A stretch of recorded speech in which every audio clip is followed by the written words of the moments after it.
Welcome to Glitch Cube. We're a gaming podcast, and each week we take a deeper look into the art of video games. I'm Christian. And I am Chris. And welcome back, y'all. And as we continue on our adventure through the dark ages of gaming.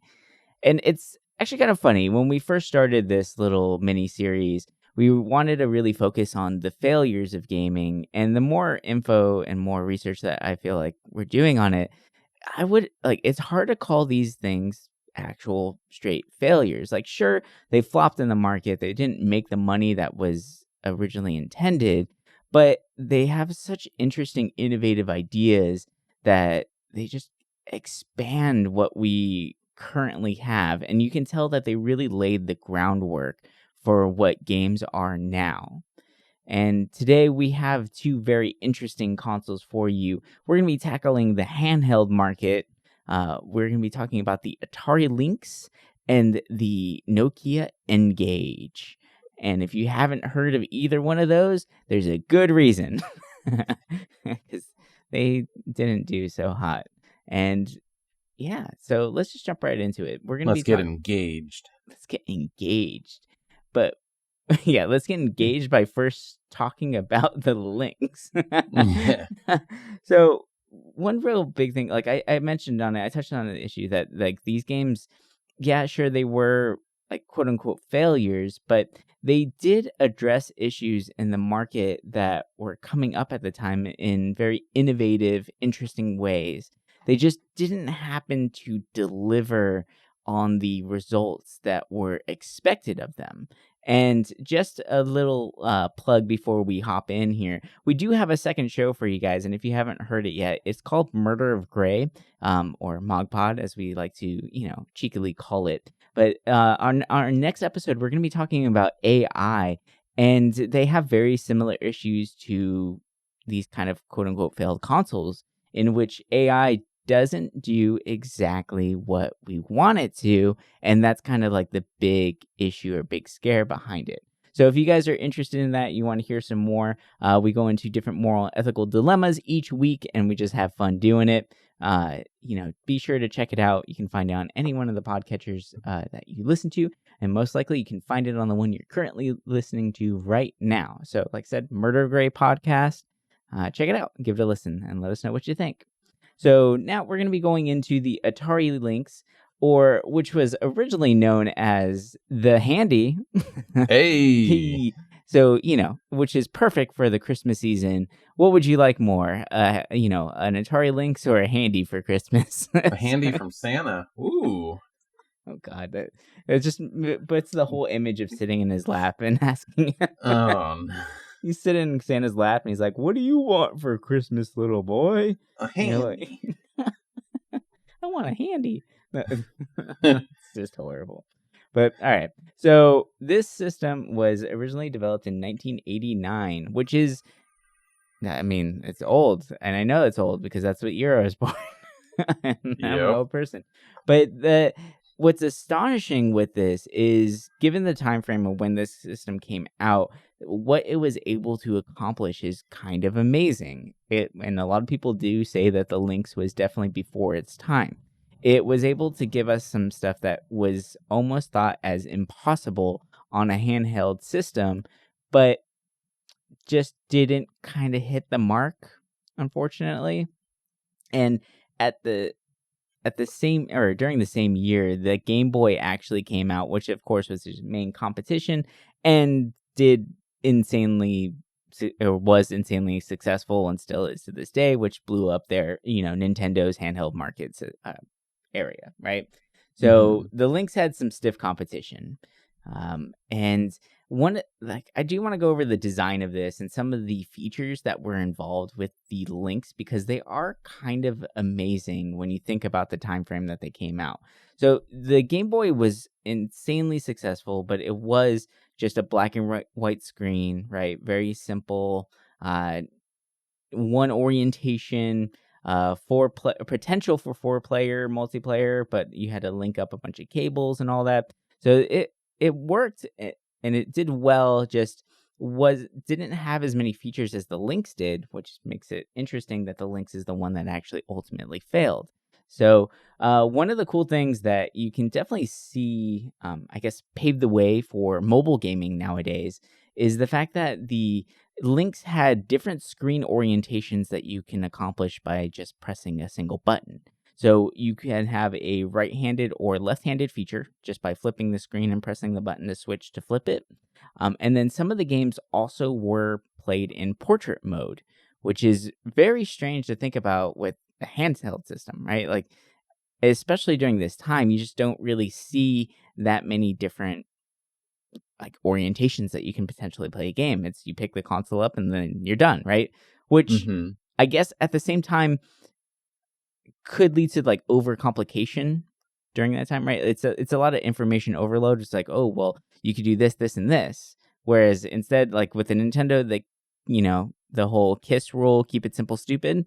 It's just they pick up the system, they know how to play it, and there you go. You don't have to think about it; it's just done, right? Which is kind of a nice feature if you really think about it. But another thing that the Lynx featured as well was the fact that it had a full color screen, which was actually backlit, Huh. which is insane to think about, right? Like, Mm-hmm. do you remember that little dongle that you had to attach to the Game Boy? That little, The like, little worm light? yeah, the little worm light that just is so awkward and just kind of It didn't silly. really work either. No. And it was just a front light, right? And Mm-hmm. trying to play the Game Boy during the day is just like a nightmare, right? Playing it in sunlight, you Yep. can't see shit. So it's really crazy to think that during the same year there was already a handheld console out there that addressed those issues, and it had a full color screen, which is just mind blowing for that time. I mean, think about, you didn't really see a backlit screen until, Probably at least from GBA, Nintendo, right? the Game Boy SP. That's Because right. the original Game Boy Advance didn't have it. That's true. The SP did, and then there's a new version of the Advance that had it, right? Yeah, and I don't think the Game Gear was backlit. I know that TurboGrafx like handheld was, but that wasn't really a thing here. No, So I remember the Game Gear having a case. It was like a light case that you're went over right. to the top of it. That just had like a light bar in it, and it made the Game Gear even bigger, if you can accomplish that, which is just God. crazy. So, like, really think about it. And the Game Gear didn't come out for another 2 years after this. So this Mm-hmm. is 2 years before the Game Gear, which still didn't have a backlight. They created a whole like clip-on case system that had a light installed in it. So it's crazy to see a handheld during this time frame that had these accomplishments. Now, one other amazing thing that was established in this is the fact that, so I mentioned that the Nintendo had 4-player multiplayer potential. Mm-hmm. The Lynx actually had potential for 18 players playing a game. Jesus. Like, that's crazy, especially for a handheld. So all these things stacking up, it's like, hey, this is a really great system, right? There's a lot to this. What game needs 18 players? That's crazy. I don't know, right? But like, especially during that time, I can't even think of one that can, accomplish that. But it's almost like establishing like battle royale style gaming in 1989. That's over 30 years ago. So that's pretty crazy. Like, you think about nowadays, you get people in a server and it takes forever to load up anything. And it's just like so many issues that arise. Back then, they were actually able to accomplish this through handhelds quite simply. Yeah, I feel like the only time I've ever heard of like the Bomberman on the Saturn had it where you can have, I think, up to like 15 people playing simultaneously, Mhm. but that's it. Other than that, like, we didn't really see this high of a number until, I mean, where you link things up. I don't think we've really ever seen that. Now it's just all through servers. Yeah, no, the whole link system kind of died out after a while, but it's kind of astonishing. And then also, I think one of the big issues with it too is the fact that, like, how are you gonna, like, do you really have 18 friends that own a Lynx that are going to be sitting down next to each other and linking up with one another? Probably not. That seems like a lot of extra hardware that's going to be happening. So there's that, general issue behind it as well. Another big component of it that kind of like blew it out of the water was the fact that this had a pretty decent jump in graphics as well. So it, like we mentioned, it was a mix of 18 and 16-bit graphics, right? Yeah, it was. mostly 16-bit, which honestly at the time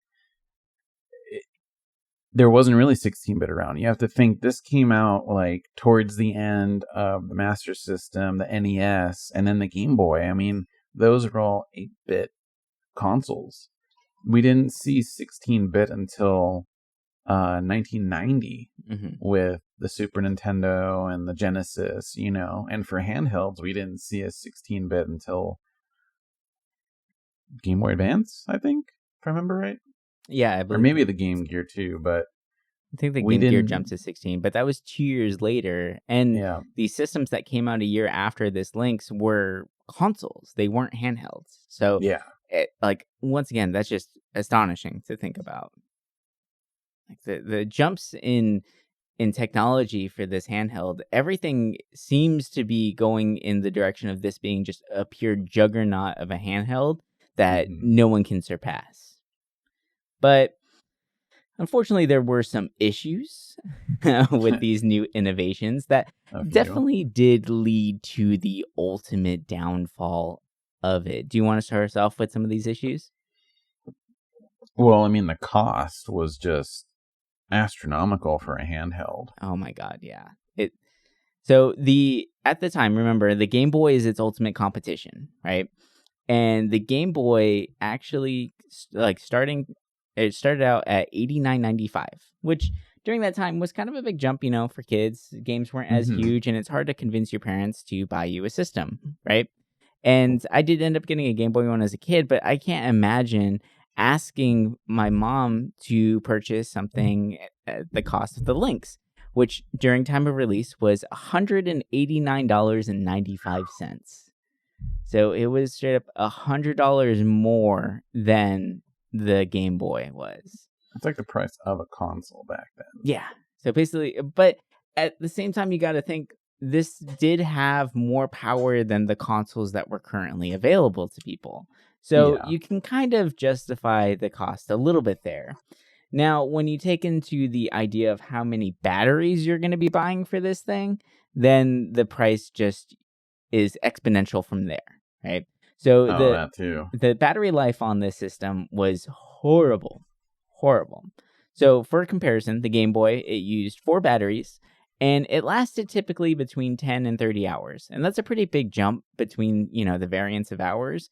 But it kind of just depended on the game that you happened to be playing, whether it was more graphically taxing or not, right? And the quality of battery too, Yeah, exactly. So if you got some shitty batteries, then of course they're going to be closer to the 10-hour mark. You throw some, Duracells in there, then you might be lasting around the 30 hours. Do you remember those? I love those. The button ones? Do you remember? Yes, I was just going to say that. Like, remember that you see the little color change? You're like, oh my God. Yeah. Like, shit was so cool. I would always check those before road trips. You're pressing the buttons. You're like, cool, this one's got half charge. I had a little baggie of like my half batteries. Like it was silly. It was stupid. I wonder how did they actually know the charge in those things just from pressing that button, I don't know. I've always wanted to look at that. But for those of you who weren't born during this time or no idea what we're talking about, so batteries are this thing that you put inside of something to make them work. They're not rechargeable. No, I'm just kidding. That's too far back. But on batteries back then, they had a cool little feature on some of them, mainly Duracell, where if you press these 2 little tiny buttons, so basically you're creating a circuit between your fingers, right? And there's a little loading bar looking thing on the side of it, and it would actually change the color of the bar to show what level of battery it was at. So it's if it was a half bar, you're at 50% battery around approximately. So you knew that you had some charge left, but it was cool to be able to actually look at your batteries and see where you're at. Whereas now it's basically they just die and you're like, well, it's done, right? But maybe only one of them is not charged fully or whatever. But the Lynx actually used 6 batteries in total, and it lasted for an astonishing 4 to 5 hours. Oh boy. It's definitely the backlight. That's definitely what killed it. Well, the backlight, the full color screen, everything, there's a lot to it that it used a lot of power. And I feel like it also has the fact to do with the jumping graphics as well. So everything Mm-hmm. about it is more taxing on the overall system, which does ultimately lead to more of a power hungry system. So this, like, think about like just grabbing your console and basically just turning it into a handheld right now and trying running on batteries. It's going to drain through them pretty quickly. So this thing was not optimized for handheld. It almost felt like they were trying to develop a console. And then we're like, well, let's make this thing handheld. Let's make it portable. Right. So it just, there's a lot of little issues with that one.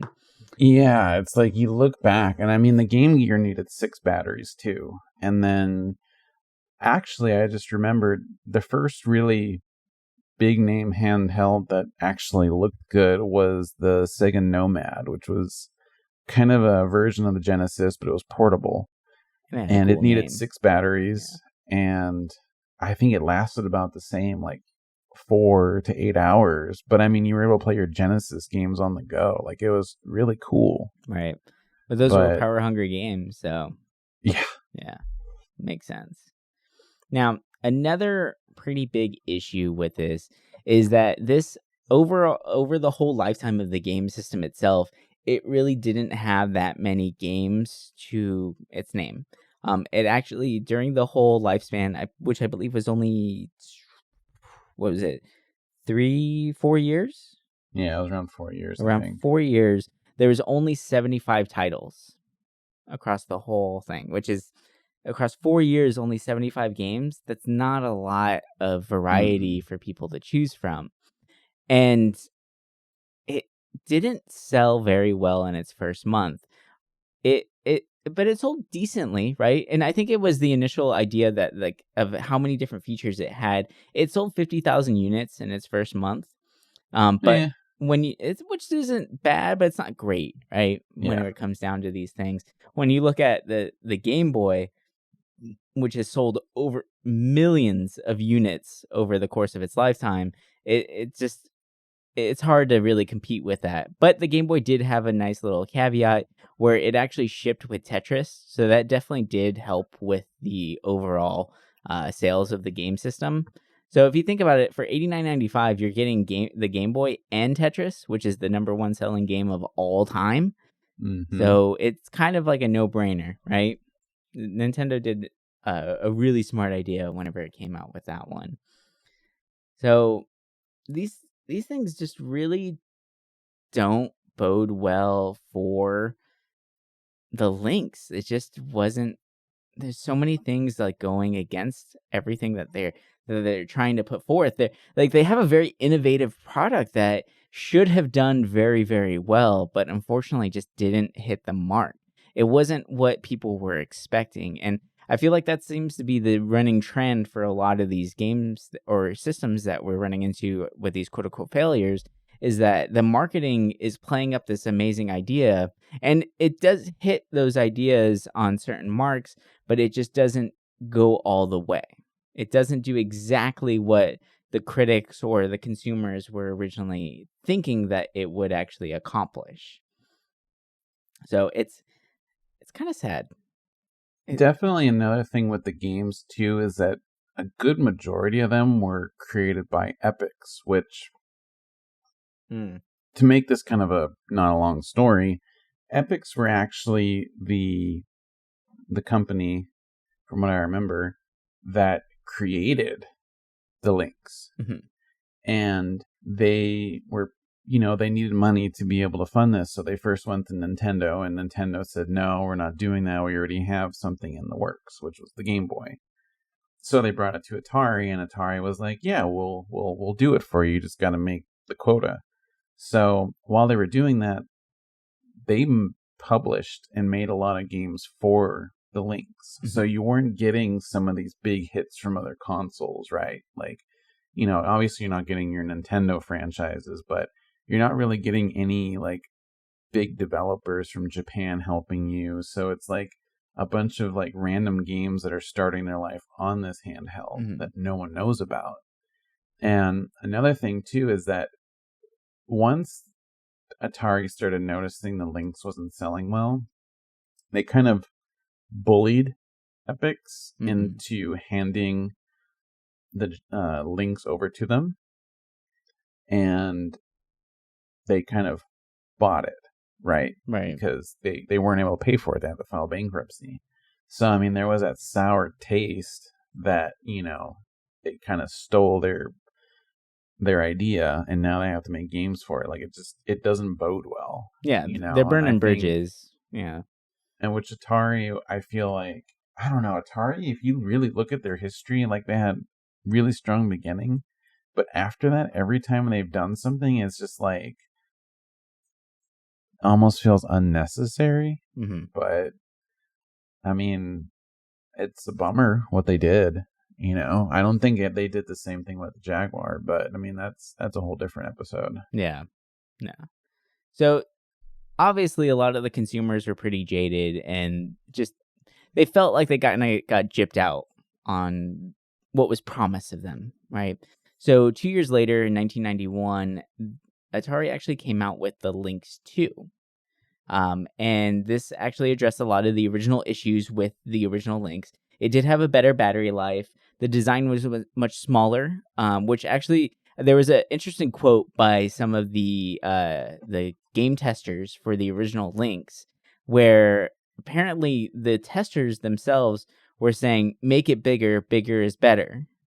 But then whenever it actually hit the main market, everyone's like, what is this giant brick of a thing? So it's kind of funny that I guess you can't really get a full... I'm curious at like how big the sample size was for the game testers and who they actually got. Like, was it actually people within the company who were working on it that just happened to, like they're payrolled by Atari themselves. So of course they're going to say what Atari wants to hear. They're not going to bash the design of something whenever it's already in production and available for people to, purchase and test. So how are they going to, tweak that? So of course they're going to, say like, it's fine, it's bigger, it's cool, right? It makes it feel more powerful because it's bigger. But no, a lot of people just did not enjoy that. And another addition that they put into the Lynx 2, which was pretty helpful, was the headphone jack.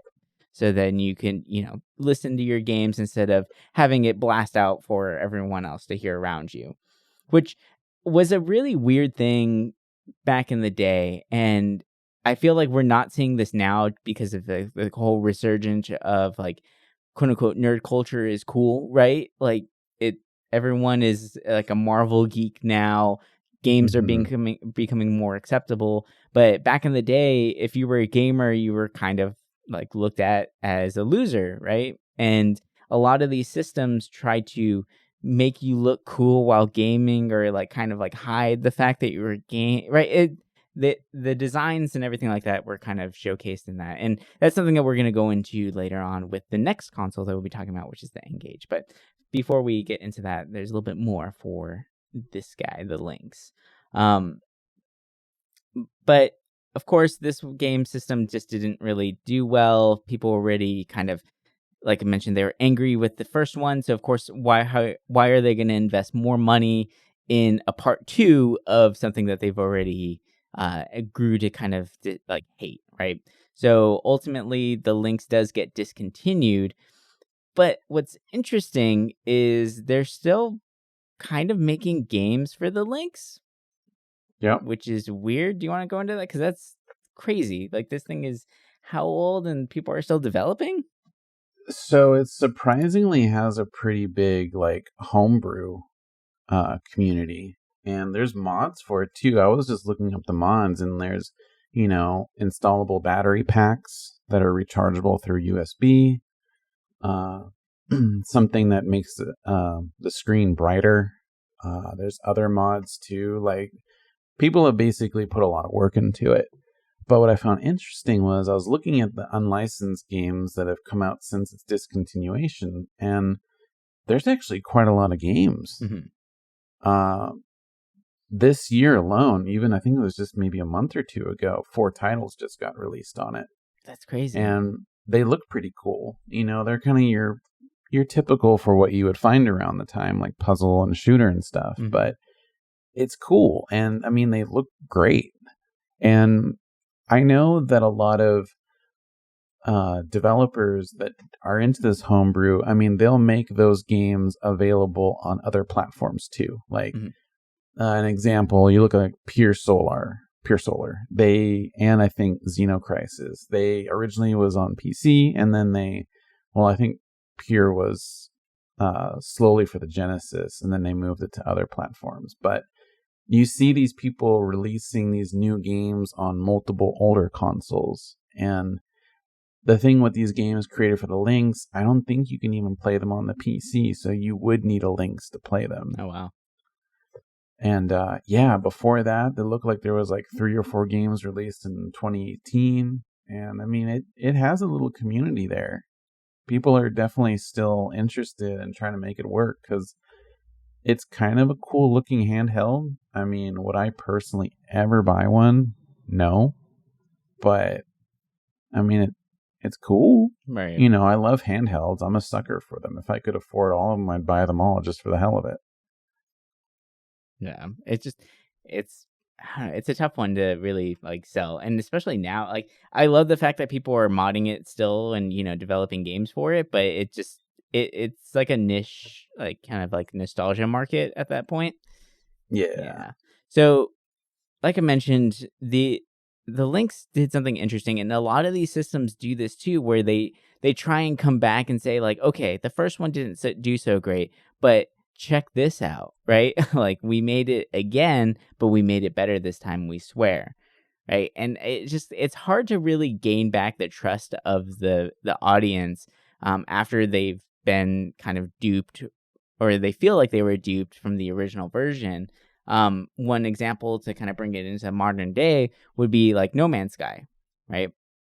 This game promised so much, and I remember seeing first footages of it and just being blown away by how it looked from all the press conferences and everything. And I was following the game pretty heavily because it was being announced when I was first starting getting into, going to school for game design, and the whole idea of like creating procedural generated worlds that on that level were really amazing to me, where I wanted to learn how to do that more. So I was really like invested in this.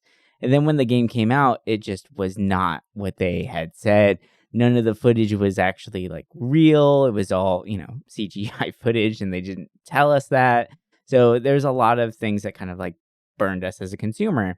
And now they've addressed a lot of the issues, and yes, the game is more what they had originally intended it to be, but it almost feels like it's a little too late, right? So I wanted to ask you, are there any other games or systems that you can think of off the top of your head that kind of fall into the same trope, where the first or like one rendition was just like, that didn't really do what we wanted, and a lot of people ended up resenting it, and then the developers were like, hey, wait, come back, it's okay, we did it this time, trust us, give us your money, please. Right.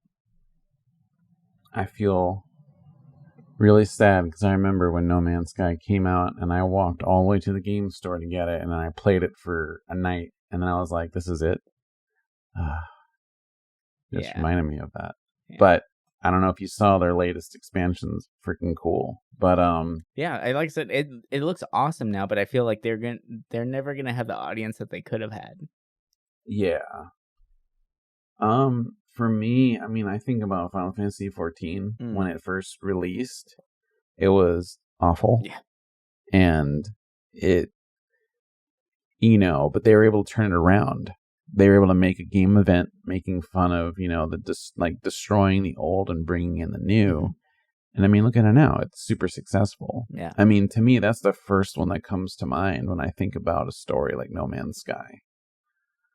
Yeah. But for like other ones, I know there was another one recently that had that, where it just didn't live up to, Anthem was one. Oh, yeah. And there's so much hype behind Anthem, and it looked so cool. It did. And I mean, there's Cyberpunk. I mean, I beat Cyberpunk, and I mean, I feel like it's not as bad as people say, but I mean, compared to the expectations and what we were told will be in it, yeah, it's a letdown. But I feel like it just didn't run well on the systems either, right? So it wasn't optimized. That too. So that definitely does hurt it a lot. Yeah. And I mean, that's mostly the ones I can think of right off my head. I mean, of course, there's Marvel Avengers, which I didn't think it was going to be that great because I'm not into that. But when I played it compared to what I thought it would be, I was like, oh, now I see why everyone that was hyped about it just dropped it instantly. Mm-hmm. Yeah. I think I have an interesting one for you. I want to talk about Devil May Cry real quick. And like, I know that game has multiple different, versions. It has like 6 or 7 parts, right, at this point. And it's a good game. It's a good game. But when the original game came out, Devil May Cry 1, one of the big things that people were talking about in the reviews was that this game was way too hard. So the developers listened to that and they came out with part 2.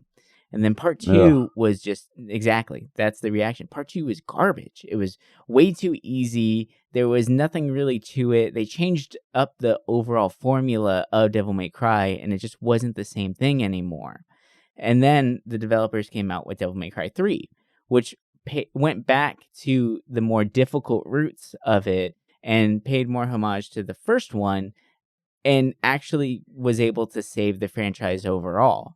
So I think that's an interesting one where it did work out for the company, but it did have a real failure on its hands. Like, it could have died with 2 if people just didn't give it that second chance, or if 3 didn't deliver the way it did, then we would have lost Devil May Cry right then and there. It just would have been done. Or if Capcom decided that 2 was such a failure that we're just done with this, right? Like it. And what's interesting is that they listened to the audience on such a high level that they changed the formula for their overall game completely, which is, it's good and bad, right? It showed that they are listening and they are paying attention, which I guess you could say did keep like the faith of the audience, right? Mm-hmm. It kept people interested because they can tell that they were paying attention, they were listening to them. But at the same time, you run the risk of ruining your own franchise because a lot of times people don't really know what they want until you give it to them. And I feel like that was a good example of it, where it's like, okay, 1 was too hard, we hate this. And then 2 comes out, it's like, okay, this is just dog shit. This is just garbage. It's a walk through the park. What is this?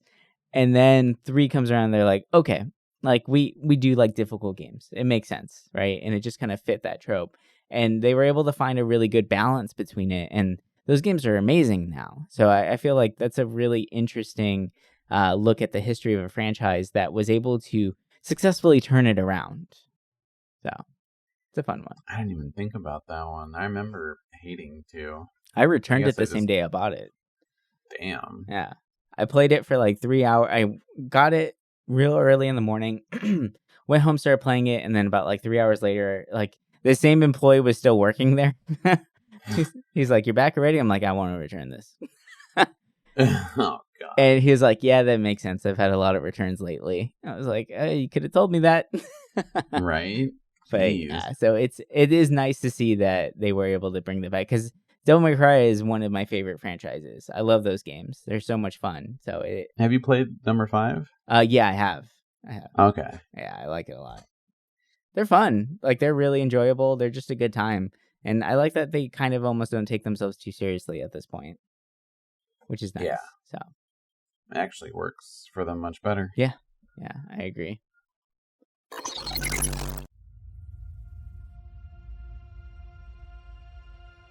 You find yourself staring down the mouth of a dark cave, hearing the low rumble of something large inside. This is it.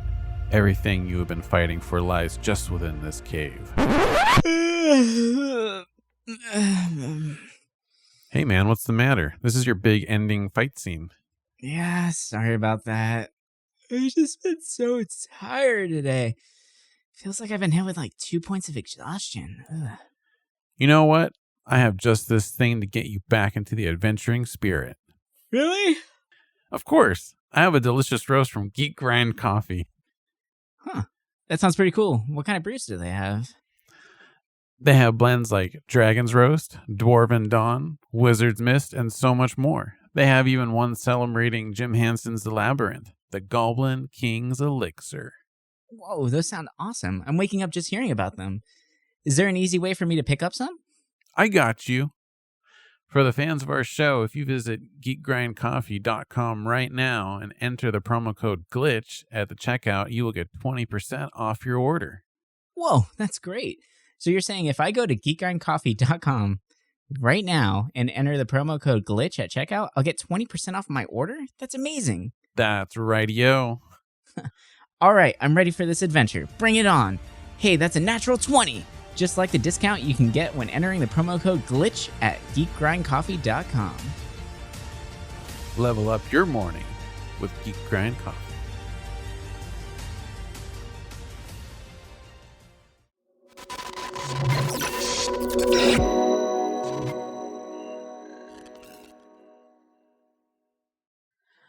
All right, so we're going to be shifting over to the next quote-unquote failed console. It's another handheld for you guys, and we mentioned it earlier. We're going to be talking about the Nokia N-Gage, otherwise known as the taco phone, because it looks like a fucking taco.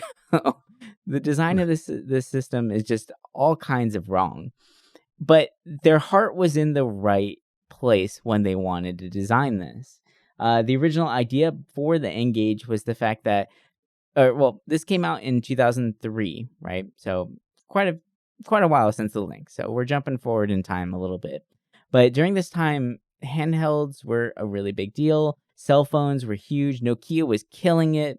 They were one of the top, cell phone providers during that time. And actually, do you remember the penny phone for Nokia? I don't think so. They had a phone that literally you can go in and just pay a penny and they hand you a cell phone.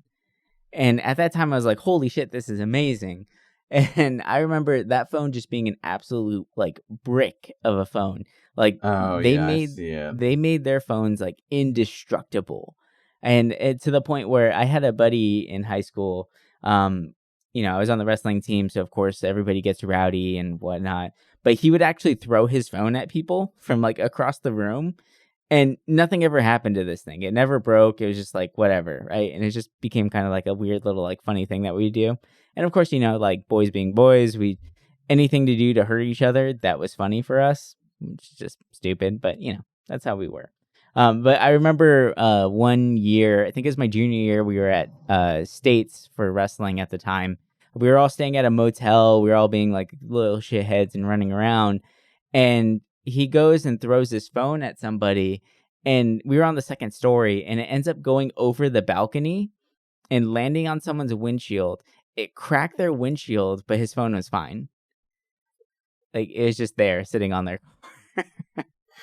So it just shows Nokia was good at designing things, and they obviously were really successful. I mean, in the Spider-Man 2 game, they actually had a huge billboard in it. So when you're swinging across the city, you can see the new Nokia flip phone available for purchase at that time. So Nokia was huge, and they were already... Their phones were always so ugly, though. Oh, they were hideous. But during that time, they weren't that bad. I mean, look at what we had, though, right? There wasn't a lot of great things out at that time. There wasn't a lot of options.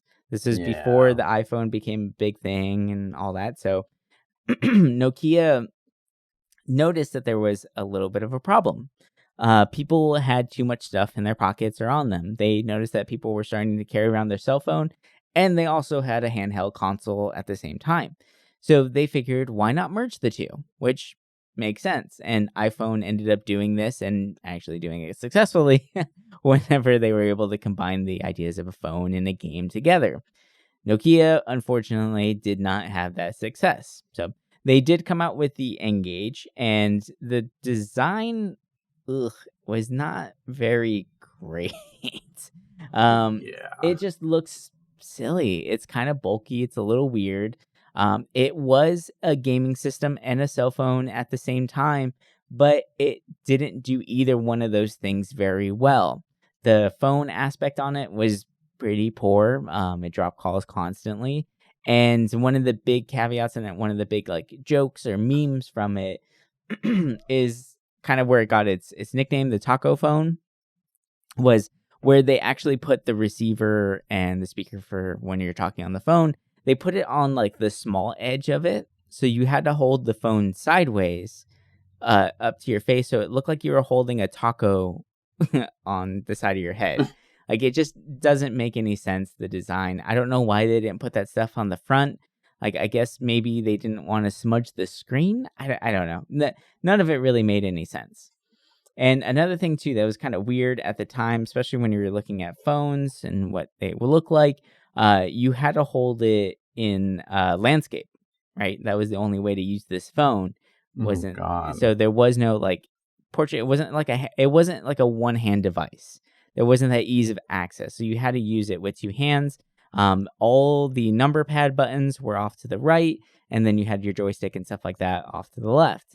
And it even so far as had like the call accept button on the left side of the screen and the call deny button on the right side. So you really just couldn't use this phone with one hand. It was incredibly complicated in that aspect. But you were able to search the internet, which is cool, I guess, for that time, but it just wasn't very good. It was a downgraded style of internet, and it just didn't run the way that people expected it to. So there's a lot of obvious failures. And one thing too that there was one review that I read that was very confused by this system because it had 21 buttons on this little tiny device. Now, of course, you need at least 12 buttons for the numbers because at the time touchscreen wasn't really a thing. So they had all the number pad buttons, but then that's just 12. So there was 9 other buttons put on there just kind of throughout the whole device that were put in place to allow the gaming to be possible. So it just kind of was like a convoluted thing where it's just like too many things to look at, right? So information overload. Now, let's get into these games. These games, oh boy. So during the time, once again, Nintendo is the destroyer of all other handhelds, right? So right then, or during this time frame in which it came out, the Game Boy Advance was king. So you can tell they were kind of trying to mimic that design, that look. But what they did is they ended up taking the Game Boy Advance screen and squishing it to a really strange aspect ratio that was taller than it was wider. So it was more portrait, but it wasn't like full portrait. It was like a kind of like a slightly, like it was like a really squat rectangle. So the aspect ratio on it was very strange. So this created a lot of issues whenever they were trying to port over games because they had to be developed for this aspect ratio. You couldn't just take a game and put it in there because there would just be too much information that would be cut off. So they actually had to design games specifically for the N-Gage, which created kind of an issue because why are people going to develop something for a very small audience, right? It just didn't really make sense for the developers to do that. Another big issue with the N-Gage is the way in which you changed your games. Now, this is something that we solved a long time ago, and it did use cartridge games, which were in use, so people were familiar with it. But the way that it used the cartridge game systems were completely broken. Like, it just doesn't make any sense. And in one of the reviews that from that time, someone actually did a step-by-step guide on how to change out your games for the N-Gage, and it was actually an 8-step process. Jesus. So what you have to do is you have to first turn off the N-Gage, then you take off the back cover, you remove the battery, and then you remove the cartridge. And then you place the new cartridge back in, install your battery, install the back plate, then you turn your system on and wait for it all to load up. Now, that's ridiculous to have to do that. But I guess one good thing about it was that there really weren't that many games, so you're not going to be changing it out very often. So, but the fact that you actually had to do that, it made no sense, right? Like, why do you have to turn off your system completely? You turn off your system when you change out the cartridge, so that's fine, I guess. But taking out the battery and the backplate and everything like that just to get to the cartridge, it's too much. It's too much. Like, nobody wants to do that. And so they did have a couple decent games or a couple decent titles on the N-Gage. They surprisingly were able to rope in some pretty big names. One of those was actually Tony Hawk's Pro Skater.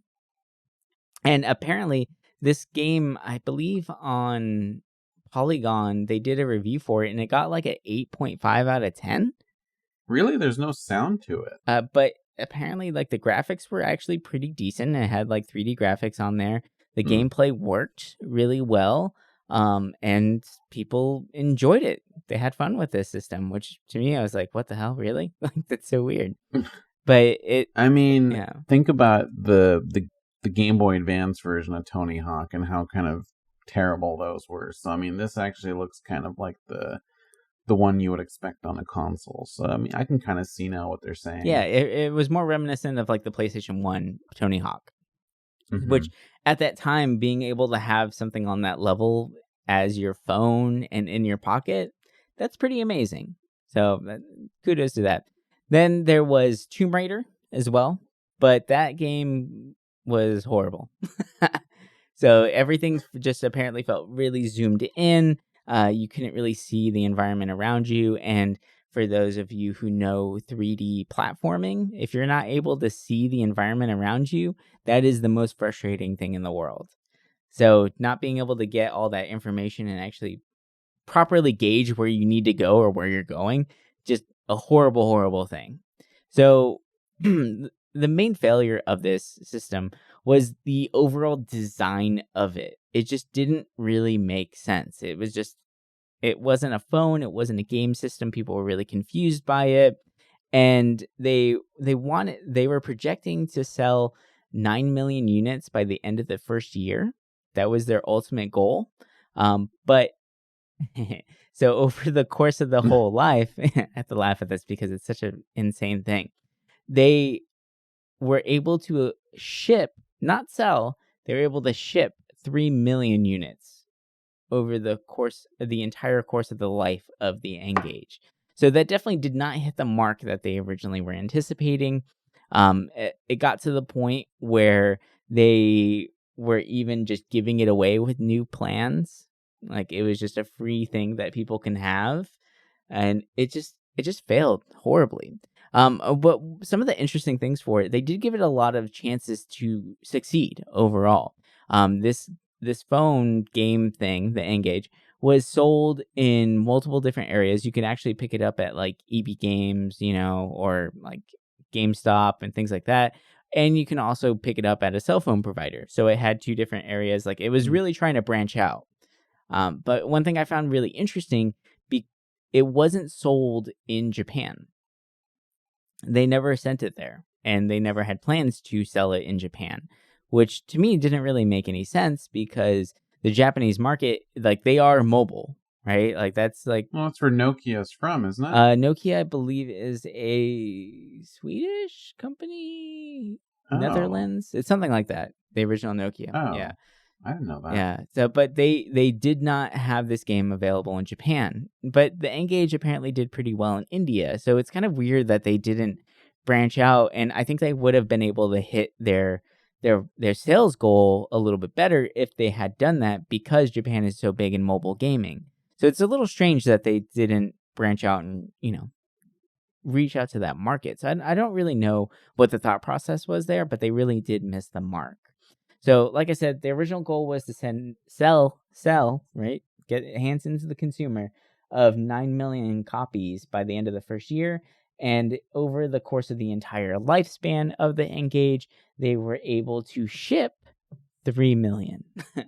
So definitely did miss the mark completely. And they did do the same exact thing as the Lynx. They tried to address these issues and come out with an N-Gage 2, which did also fail horribly because people just weren't into it. They didn't want to give the N-Gage a chance anymore because of how much they got burned from the original one. So, like I said, this is a pretty common thing when it comes to a lot of these failed systems and failed games. Now, don't worry. The N-Gage did survive a little bit longer after that. They did discontinue the N-Gage, the phone line, but then they came back with the N-Gage, and it was more of like it was included in their phones as like a gaming center, right? Like It was a weird little like add-on that they had, but they still kept the name N-Gage attached to it, which to me is like, why would you do that?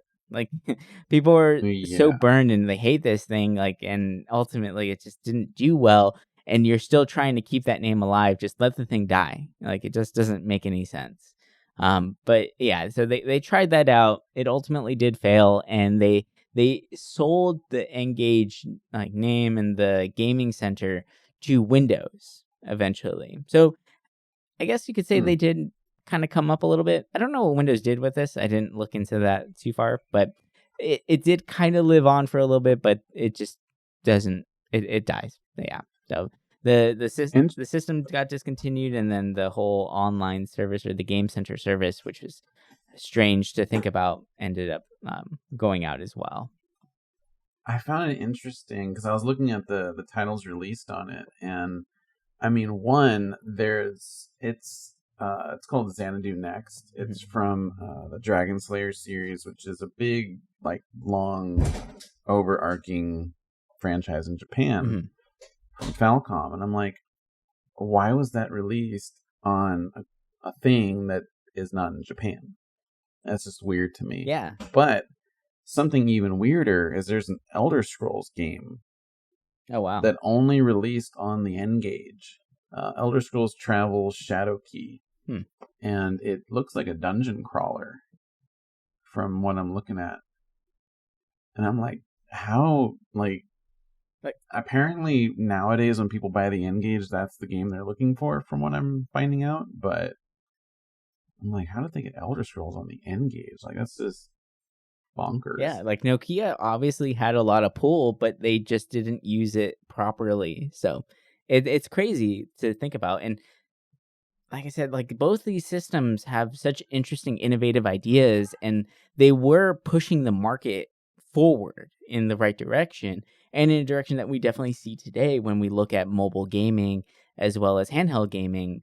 They really did kind of set some groundwork as to what people wanted or what direction it should be going in.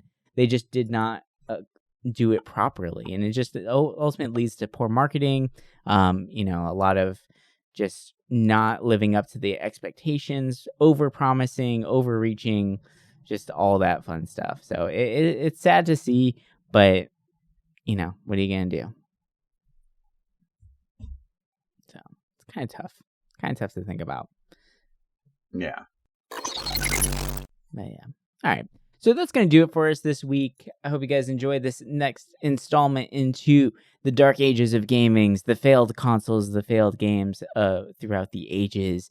It's been interesting, and like I mentioned in the last episode, I really enjoy researching these things because it's fun to see what is a quote-unquote failure and see what interesting ideas they actually tried to come out with, because they do have a lot of really interesting things.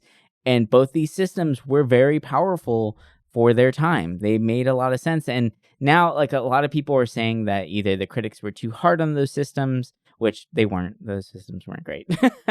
Or that they were just before their time, which could be, right? They just didn't, they were trying to accomplish too much with the resources that they currently had. But the ideas were there. And I do have to commend them for just trying it out because, like I mentioned, it definitely has paved the way for us today. And it's a part of gaming history. So it's something that we all should know and appreciate. And especially if you're a game designer out there, if you're trying to design games or consoles or whatever it may be, you definitely need to look into these and find out how these things failed and what you can do to try and, avoid some of their pitfalls. So, yeah, I hope you guys enjoyed this episode and join us again next week for another interesting conversation. So that's going to do it for us. Thank you and bye. Bye.